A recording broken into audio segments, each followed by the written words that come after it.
Hello students, कैसे हैं आप? उम्मीद करता हूँ आप लोग बिल्कुल ठीक होंगे, बिल्कुल स्वस्थ होंगे और अपने समय का सही तरीके से सदुपयोग कर रहे हैं।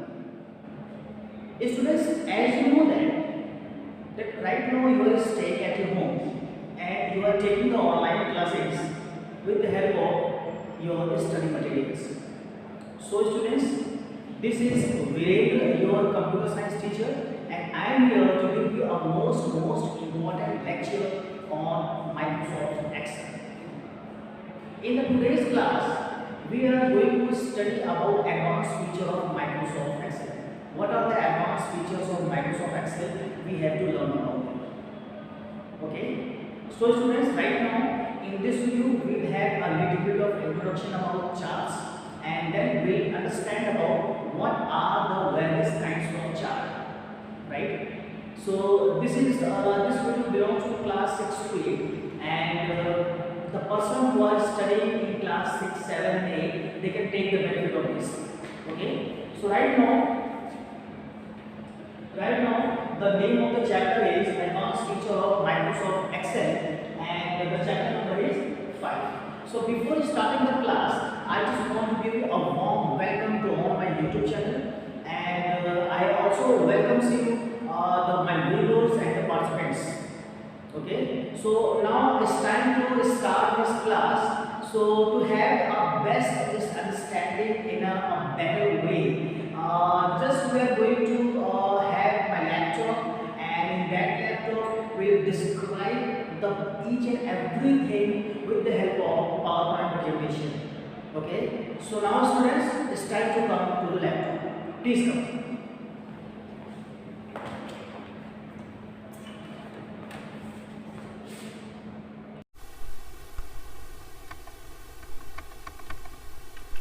ओके स्टूडेंट्स, जैसा कि हमने बातचीत की थी कि अब हम advance feature of MS Excel इसकी डिटेल्स जानेंगे, और आज का जो टॉपिक है वो है types of chart. So students, first of all in this types of chart we should know about what is chart. So before proceeding to the further steps, let's come to the main slide and then we will proceed. So right now this is the slide number 1. Okay, right now this video belongs to class 7th. You already know that, and these are the types, these are the topics we are going to cover here. Okay, so right now this is the first. Okay, so right now first of all, when you want to make a chart, first of all you should have a particular data, right? So right now I have also created a one data for you, right? Like items, I've taken some items like desktop computers, laptop, monitors, printers. Okay, and right now in 2012 I have purchased 20 computer, then laptops 34, then monitors 12, and the printer. In the same way, in the different years I have purchased some of the things here, right? So this data I will take, I will consider it, and then we'll proceed it. Let's come to the next slide. So students, right now these are the some contents I have written here, and then we'll update you about the things which already done with the types of chart. ठीक है, तो chart का मतलब ये होता है कि यहाँ पर कि जो डेटा आपने अभी भी देखा उसी को हम पिक्चर की हेल्प से, चार्ट की हेल्प से रिप्रेजेंट करेंगे, और उसे ही हम कहेंगे यहाँ पर ग्राफ या चार्ट. ओके, क्लियर हुआ? ये मतलब क्या हुआ कि जब graphical representation of the data is called chart. Okay, या फिर इसी को कह सकते हैं आप pictorial representation of the chart is called chart. ठीक है, जो भी आपके पास डेटा है अगर पिक्टोरियल रिप्रेजेंटेशन करें वो चार्ट कहलाएगा. अब देखिए यहाँ पर different scenario require different types of chart. Okay, so that's why Excel provide number of types of chart, okay, so that you can work upon it. मतलब क्या हुआ, अलग अलग सिचुएशंस के लिए अलग अलग हमारे पास चार्ट्स हैं, और उसी को हम अपनी ज़रूरत के हिसाब से यूज़ करते हैं हम. Okay, so right now first point, the type of chart that you choose depend on type of data you want to visualize. मतलब ये हुआ कि जो डेटा आप, जिसकी हेल्प से आप चार्ट बना रहे हैं, जिस तरह का डेटा उस तरह का chart. Okay, To help simplify things for the users, Excel 2007 and 2010 and above has an option to analyze your data and makes a recommendation of the chart type what should you use. मतलब क्या हुआ कि जैसे आप 2007 use कर रहे हैं, 2010 use कर रहे हैं, जो भी डेटा की हेल्प से आप चार्ट बनाएंगे वो आपको एनालाइज करने में और दूसरे को रिकमेंड्स करने में आपको हेल्प करेगा कि आप ये वाला चार्ट यूज़ कर सकते हैं आप। ओके, इसी के साथ अब हम आते हैं अपने नेक्स्ट स्लाइड की तरफ और वहाँ पर हम समझेंगे आगे की चीज़ें। ये देखिए आप, जो डेटा अभी आपने पिछले देखा आपने, उसी के हेल्प से एक पाई चार्ट बनाया गया है ये। ओके, तो यहाँ पर जो चार्ट का टाइप है वो है आपका पाई चार्ट। अब हम कब इसको यूज़ करेंगे? When you want to quantify items and show them as a percentage। मतलब क्या हुआ कि यहाँ पर जब हम किसी चीज़ की क्वांटिटी बताना चाहते हैं और जो क्वांटिटी उसको परसेंटेज में शो करना चाहते हैं, तब हम यहाँ पर पाई चार्ट का यूज़ करेंगे। मैं फिर से रिपीट कर रहा हूँ मैं कि इस समय जो पहला टाइप हमारा चार्ट है वो है हमारा पाई चार्ट। यहाँ पर अगर आपको लगता है कि जो आइटम्स है वो क्वांटिटी में है और उन्हीं आइटम्स को आप परसेंटेज में दिखाना चाहते हैं, तो यहाँ पर आप उसको यूज़ कर सकते हैं, इसको समझ सकते हैं आप। Okay students, so students, if you like this video, please don't forget to subscribe it and share this video to other of your friends, right? Let's come to the next slide। Next हमारा है यहाँ पर bar chart, जो कि आप अपनी classes में कई बार देखा भी होगा, मैथ्स में देखा होगा आपने। सो बार चार्ट यहाँ पे जो दिखाई दे रहे हैं आपको, ये उसी डेटा के आधार पर है जो आपने अभी पहले स्लाइड पे आपने देखा। इसका यूज़ हम कब करेंगे? when you want to compare values across few categories, the values run horizontally। मतलब क्या हुआ यहाँ पर कि सबसे पहले आप समझिए कि जो बार चार्ट है वो बार चार्ट हम अपने कैटेगरीज के हिसाब से दिखा सकते हैं हम, ठीक है।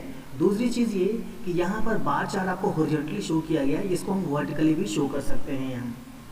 ओके, मैंने आपको जो प्रीवियस वीडियोस हैं उस प्रीवियस वीडियोस में आपको इसके जो कंपोनेंट्स हैं उसके बारे में ऑलरेडी मैंने डिस्क्राइब कर रखा है यहाँ पर, ठीक है। तो यहाँ पर बार चार्ट को इस्तेमाल करने के पीछे जो रीज़न है कि आप यहाँ पर अलग अलग कैटेगरीज की जो वैल्यूज़ हैं उनको आप कंपेयर करना चाहते हैं आप, अलग अलग कैटेगरीज की जो वैल्यूज़ हैं उनको आप कंपेयर करना चाहते हैं आप। Okay, so just for the comparison between the values which are already given in the categories that we want to use the bar chart। Okay students, so this is all about your bar chart। Now let's take to the third one। Next is column chart। That's a very important thing, बहुत ही important थी ये। इसका इस्तेमाल कब करेंगे? Same है जो मैंने आपको बार चार्ट के लिए बताया वही चीज़ आपका इसके लिए भी है कि आपकी जो कुछ कैटेगरीज हैं उन वैल्यूज़ को, जो भी कैटेगरी में वैल्यूज़ दी गई हैं उनको अगर हम कंपेयर करना चाहते हैं तो यहाँ पर हम कॉलम चार्ट का यूज़ करेंगे। कहने का मतलब क्या हुआ कि अगर यहाँ पर आप हॉरिजॉन्टली आप अपने बार्स को दिखाते हो तो वो बार चार्ट कहलाएगा, लेकिन अगर उन्हीं बार्स को अगर आप वर्टिकली दिखा दोगे तो वो कॉलम चार्ट कहलाएगा आपका। यहाँ पे आपको दिखाई दे रहा होगा ये वाला चार्ट, आपने कई आप छोटी क्लासेस में आपने देखा होगा, आपने समझा होगा इसको। ओके, सो इसे ही हम कहते हैं कॉलम चार्ट। यहाँ पर आप अपने वैल्यूज को आप अपने कंपैरिजन करते हैं according to given categories. Okay students, so students, I hope you are understanding each and everything and there is no doubt with that। Okay, but if you have any kind of doubt, I am always here to give you supports। Okay, with this I am just coming to the next slide। Okay, now this is the type number 4। Type number 4 is line chart। ये भी बहुत important chart है ये, और बहुत जगह इसका use किया जाता है। यहाँ पर टाइम के हिसाब से हम ये विजुअलाइज करने की कोशिश करते हैं यहाँ पर कि किस तरह का ट्रेंड, किस तरह का जो है आपका रुझान आपका चल रहा है यहाँ पर। सो यहाँ पर हम बोल सकते हैं यहाँ पर कि हम इस तरह का चार्ट एक ट्रेंड एनालिसिस के तहत हम करते हैं कि पीरियड के हिसाब से किस तरह का ट्रेंड एनालिसिस चल रहा है यहाँ पर। ओके, उसी को हम विजुलाइज करते हैं यहाँ पर, ठीक है। तो उसको हम मंथ में, डेज में, ईयर में हम यहाँ पे कर सकते हैं। जैसे कि यहाँ आप देख रहे हैं आप कि यहाँ पर ट्रायंगल लिया गया है, छोटे स्क्वायर लिए गए हैं, अलग अलग सिंबल्स लिए गए दर्शाने के लिए। ओके, तो यहाँ पर जो आप छोटा रंबस देख रहे हैं वो डेस्कटॉप कंप्यूटर्स के लिए है, जो स्क्वायर रेड कलर का देख रहे हैं लैपटॉप्स के लिए है, ट्रायंगल आपको मॉनिटर्स के लिए है, और जो क्रॉस है वो आपका प्रिंटर्स के लिए है। तो यहाँ पर अगर लाइन आपकी नीचे की तरफ जा रही है, इसका मतलब वो चीज़ डिक्लाइन हो रही है, कम हो रही है। अगर लाइन अगर ऊपर जा रही है, इसका मतलब अपग्रेड हो रही है। तो टोटल आपने जितनी भी तरह के आपने यहाँ पे चीज़ें ली हैं, हर तरह के लिए यहाँ पे अलग अलग लाइन आपकी दिखाई गई है।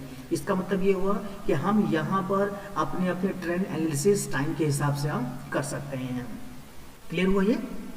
आप ध्यान रखिएगा, लाइन चार्ट का जो इस्तेमाल है यहाँ पर ट्रेंड एनालिसिस के लिए होता है over the period of time. Okay students, चलिए अब हम इसी के साथ चलते हैं नेक्स्ट स्लाइड की तरफ। ओके स्टूडेंट्स, अब हम आगे पढ़ने वाले हैं एरिया चार्ट के बारे में, जो बिल्कुल नया है आपके लिए, वो बिल्कुल नया है आपके लिए। उसके लिए हम यहाँ पर ये जो डेटा आप देख रहे हैं, इस डेटा को हम कंसिडर करेंगे और उसको आपको समझाने की कोशिश करेंगे। यहाँ पर आप देख रहे हैं, यहाँ पर कई सारे कॉलम्स हैं। यहाँ पर टोटल आपके यहाँ पर 6 कॉलम्स हैं, ABCDE। यहाँ पर ए में आपका कुछ फ्लावर्स के आपके नाम हैं, फ्लावर्स है, श्रब्स है, ट्रीज की कैटेगरीज ली गई हैं। और यहाँ पर हर एक क्वार्टर में आपको कितना कितना पैसा खर्च किया वो डॉलर्स में लिखे हुए हैं। यहाँ पर $170, $220, $260, ओके, अलग अलग कैटेगरीज के हिसाब से, ओके। और यहाँ पर इसके हिसाब से अब हम देखेंगे कि एरिया चार्ट हमारा किस तरह का दिखता है। Let's come to the next slide. ये देखिए, ये रहा आपका एरिया चार्ट, ओके। आपको दिखाई दे रहा होगा यहाँ पर कि 4 तरह के क्वार्टर्स बनाए गए थे। फ्लावर्स के लिए यहाँ पर है ये, ठीक है। तो इसी तरह से हम आपका श्रब्स का, ट्रीज का भी हम बना सकते हैं यहाँ पर। ओके स्टूडेंट्स, एक बार मैं रीड आउट कर देता हूँ कि क्या सेंटेंस मैंने यहाँ पे यूज़ किया हुआ है। Area chart are like a line chart except the area below the plot line is solid, and area chart are used primarily to show the trends over the time or other categories. The chart at the left is an area chart for a single series. यहाँ पर एक single series के लिए बताया गया है। तो overall ये सेंटेंस आपसे ये कह रहे हैं यहाँ पर कि यहाँ पर प्लॉट लाइन के नीचे जो आपका देख रहे हैं वो आपका एक एरिया चार्ट का वो जो एरिया जो उसने कवर किया है वो है आपका, ओके। अब आप यहाँ पे ध्यान रखिएगा कि यहाँ पर जो एरिया चार्ट है, एरिया चार्ट जो आपका बन जाएगा तो उसमें से जो आपका प्लॉट लाइन है, ये आपका प्लॉट लाइन है, ये जो देख रहे हैं आप, ये आपका प्लॉट लाइन है। ये इसके नीचे जो आप देख रहे हैं ये एक तरह का सॉलिड है ये, ओके। मैंने आपको बताया आपको कि एरिया क्या मतलब होता है। एरिया का मतलब ये होता है कि जो चारों तरफ किसी बाउंड्री से घिरा हो वो एरिया कहलाता है, ओके। तो यहाँ पर जो प्लॉट लाइन है आपका, वहाँ पर जो आपका प्लॉट लाइन है वो प्लॉट लाइन, जैसे ये आपका जो प्लॉट लाइन है, इस प्लॉट लाइन के जो नीचे जो देख रहे हैं वो एरिया है, वो ऑलरेडी एक सॉलिड की तरह कंसीडर होगा। और यहाँ पर हम ये समझने की कोशिश कर रहे हैं कि जो ट्रेंड एनालिसिस हो रही है यहाँ पर वो अकॉर्डिंग टू टाइम किस तरह से हो रही है, ओके। यहाँ पर इस तरह से समझाने के पीछे जो रीज़न है कि आप यहाँ पर चार्ट एरिया भी अपने अपने ट्रेंड एनालिसिस को समझने के लिए कर सकते हैं, ओके स्टूडेंट्स। उम्मीद करता हूँ कि आपको ये अच्छे तरीके से समझ में आया होगा। और इसी के साथ अब हम आगे बढ़ते हैं। अब हम समझने वाले हैं लास्ट काइंड ऑफ चार्ट हम पढ़ेंगे, जो अगला हमारा आखिरी हमारा है, और वो हमारा है XY चार्ट, या फिर इसी को हम जानते हैं स्कैटर्ड चार्ट भी कहते हैं हम। और यहाँ पर वही आपका जो डेटा मैंने लिया हुआ है, लेकिन यहाँ पर जो डेटा है मैंने जनवरी से लेकर दिसंबर तक का ले लिया है। और यहाँ पर हर एक फ्लावर्स के लिए, श्रब्स के लिए जो भी खर्च है वो डॉलर्स में मैंने यहाँ पे मेंशन किया हुआ है। तो अब हम इस स्कैटर चार्ट को समझाने के लिए ये डेटा हम यूज़ करेंगे हम, ओके। तो अगले स्लाइड में हम देखते हैं कि जो स्कैटर चार्ट है वो किस तरह का दिखेगा। ये रहा आपका स्कैटर चार्ट। यहाँ पर 2 अलग अलग पर्पस हैं, यहाँ पर दोनों पर्पस के लिए अलग अलग बताया गया है यहाँ पर, ठीक है। जो पहला चार्ट है यहाँ पर देख रहे हैं डिफरेंट सिंबल्स का यूज़ किया गया है यहाँ पर एक, और उसके बाद वो देखो आपका जो स्कैटर्ड है, ये जो सिंबल्स वो स्कैटर्ड फॉर्म में है। फ्लावर्स के लिए अलग है और श्रब्स के लिए अलग है यहाँ पर। और इसी तरह से नीचे देखिए एक आपका जो कर्व लाइन का इस्तेमाल किया गया है श्रब्स और फ्लावर्स के लिए आप समझाने के लिए, ओके।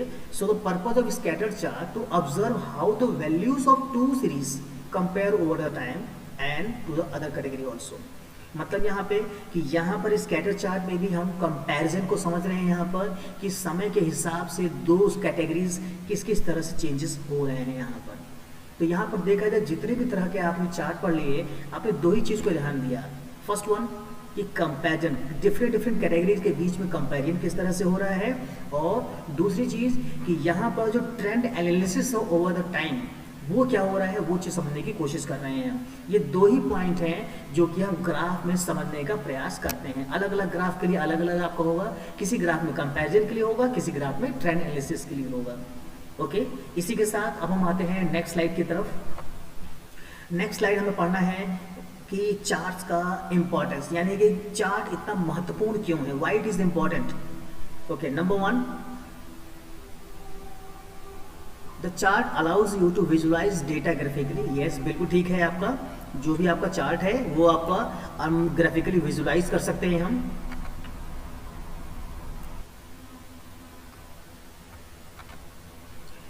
ओके, अब हम आते हैं सेकेंड पॉइंट की तरफ। It is easier to analyse trends and the pattern in the chart. दूसरा इंपॉर्टेंट पॉइंट ये है कि यहाँ पर हम ट्रेंड्स को बहुत आसानी से हम एनालाइज कर सकते हैं, उसके पैटर्न को। मतलब क्या हुआ कि यहाँ पर कहाँ डिक्लाइन हो रहा है, कहाँ अपग्रेड हो रहा है, ये सब चीज़ों को हम समझ सकते हैं यहाँ पर। थर्ड पॉइंट है आपका easy to interpret the compare to data in the sales. मतलब क्या हुआ कि यहाँ पर ग्राफ के हेल्प से डेटा को इंटरप्रेट करना बहुत ही आसान है। डेटा को इंटरप्रेट करना यानी कि उसका रूपांतरण करना बहुत ही आसान है यहाँ पर। तो टोटल यहाँ पे 3 पॉइंट्स हैं। Allows you to visualise data graphically, and second point it's easy to analyse trends pattern in the chart, and third point है आपका easy to interpret the compare to the data in the cells. Okay, so ये आपका रहा आपका importance. Okay students, so I hope students you are able to understand each and everything, but students if you have any kind of query, I'm always here to give you all kind of supports, right? Please come to the next slide. अब आपसे इस video को finish करने की इजाज़त चाहिए आप, लेकिन ख़त्म करने से पहले आपसे रिक्वेस्ट है कि आप मेरे चैनल को ज़रूर सब्सक्राइब करें, अपने कमेंट करें, अपने फ्रेंड्स को शेयर करें, and please don't forget to press the bell icon, because bell icon gives you a one kind of notification of my latest videos. Okay students, so let's come to the next slide. So thank you so much for watching this video. Thanks a lot.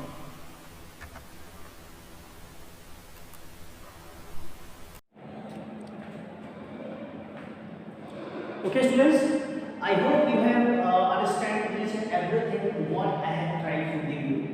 But students, whatever the queries you have, okay, don't hesitate to ask your subject teacher.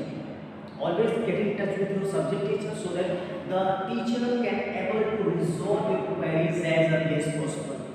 Okay, आपने इस मेरे video को शुरू से लेकर आखिर तक देखा, तो इसके लिए बहुत बहुत धन्यवाद आपको।